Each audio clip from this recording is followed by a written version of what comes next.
സംഘവിരുദ്ധ ഹിന്ദുത്വവിരുദ്ധ രാഷ്ട്രീയം സംസാരിക്കുന്ന കോൺഗ്രസിന്റെ മുന്നണി പോരാളികളിൽ ഒരാളാണ് പ്രിയങ്ക് ഖാർഗെ.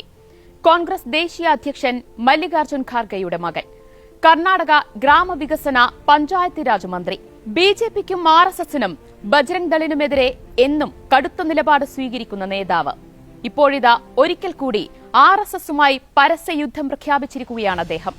കോൺഗ്രസ് അധികാരമേറ്റാൽ ആർഎസ്എസ് നിരോധിക്കുമെന്നു തന്നെ പറയാൻ സംഘപരിവാർ അടക്കി ഭരിക്കുന്ന ഈ രാജ്യത്തിരുന്നും ധൈര്യം കാണിച്ചിരിക്കുന്നു പ്രിയങ്ക് ഖാർഗെ. എന്താണ് പ്രിയങ്കിന്റെ പുതിയ സംഘപരിവാർ വിമർശനം? വിശദമായി പരിശോധിക്കാം. സ്വാഗതം ഇൻഡെപ്തിലേക്ക്.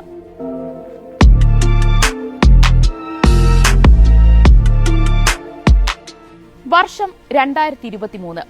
ഗോവധവും ലവ് ജിഹാദും ഹിജാബുമെല്ലാം ഉയർത്തി ദക്ഷിണ കന്നഡയിൽ ഉൾപ്പെടെ ഹിന്ദുത്വ സംഘങ്ങൾ അഴിഞ്ഞാടുന്ന കാലമാണ്. ബജ്രംഗ് ദളും ബിഎസ്പിയും ശ്രീരാമസേനയും നിയമം കയ്യിലെടുത്ത് നിരപരാധികളെ വേട്ടയാടുന്ന ഭീതി നിറഞ്ഞ കാലം. അന്ന് അതേ മണ്ണിൽ പച്ചയായ സംഘപരിവാർ വിരുദ്ധ രാഷ്ട്രീയം പറഞ്ഞായിരുന്നു സിദ്ധരാമയ്യയുടെ നേതൃത്വത്തിൽ കോൺഗ്രസ് സർക്കാർ വമ്പൻ ഭൂരിപക്ഷത്തിന് അധികാരം തിരിച്ചുപിടിക്കുന്നത്. അധികാരമേറ്റിയുടൻ കലബുർഗിയിൽ ഉന്നത പോലീസ് ഉദ്യോഗസ്ഥരുടെ ഒരു യോഗം വിളിച്ചു ചേർത്തു പ്രിയങ്ക്. ബലിപെരുന്നാളിന് തൊട്ടു മുൻപായിരുന്നു ആ യോഗം.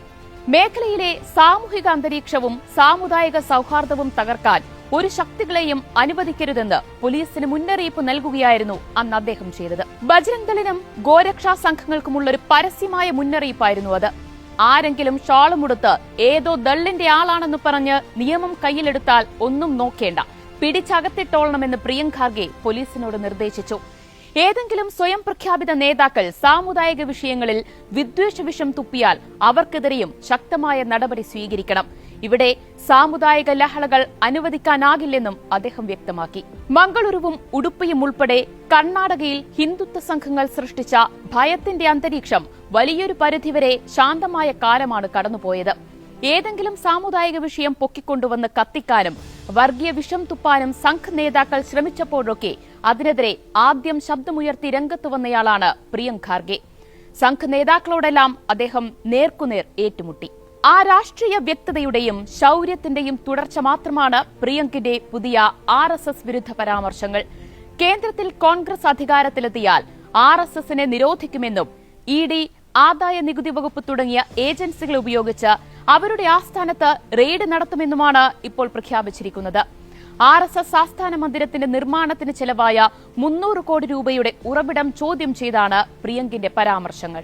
ഭരണഘടനാ ആമുഖത്തിൽ നിന്ന് സോഷ്യലിസ്റ്റ്, സെക്യുലർ എന്നീ വാക്കുകൾ നീക്കം ചെയ്യണമെന്ന ആർഎസ്എസ് ജനറൽ സെക്രട്ടറി ദത്താത്രേയ ഹസുബലയുടെ പ്രസ്താവനയോട് പ്രതികരിക്കുകയായിരുന്നു പ്രിയങ്ക് ഖാർഗെ. ഭരണഘടനയ്ക്കും സമത്വത്തിനും സാമ്പത്തിക നീതിക്കുമെതിരായ നിലപാടാണ് സംഘപരിവാർ എന്നും സ്വീകരിച്ചിട്ടുള്ളതെന്ന് അദ്ദേഹം പറഞ്ഞു. ആർഎസ്എസ് ക്യാൻസർ പോലെയാണ്. അതിനുള്ള ഏക ചികിത്സ ഭരണഘടനയാണ്. അവർ എല്ലായ്പ്പോഴും ഭരണഘടന തിരുത്താൻ ശ്രമിച്ചിട്ടുണ്ട്. ഒരു രാഷ്ട്രം, ഒരു മതം എന്ന ആശയം മുന്നോട്ട് വയ്ക്കുന്നത് ആർഎസ്എസും ബിജെപിയുമാണ്. 400 സീറ്റുകൾ നേടിയാൽ ഭരണഘടന മാറ്റുമെന്ന് അവർ പറഞ്ഞിട്ടുണ്ട്.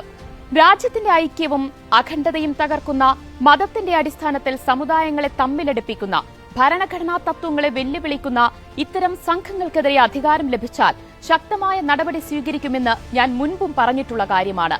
ജാതി, വർഗീയ വിദ്വേഷം പ്രചരിപ്പിച്ച് രാജ്യത്തിന്റെ സാമൂഹിക സാമ്പത്തിക വികസനത്തിന് തുരങ്കം വയ്ക്കുന്നവരെയെല്ലാം രാജ്യദ്രോഹികളാണെന്ന് അംബേദ്കർ വ്യക്തമായി പറഞ്ഞിട്ടുണ്ട്.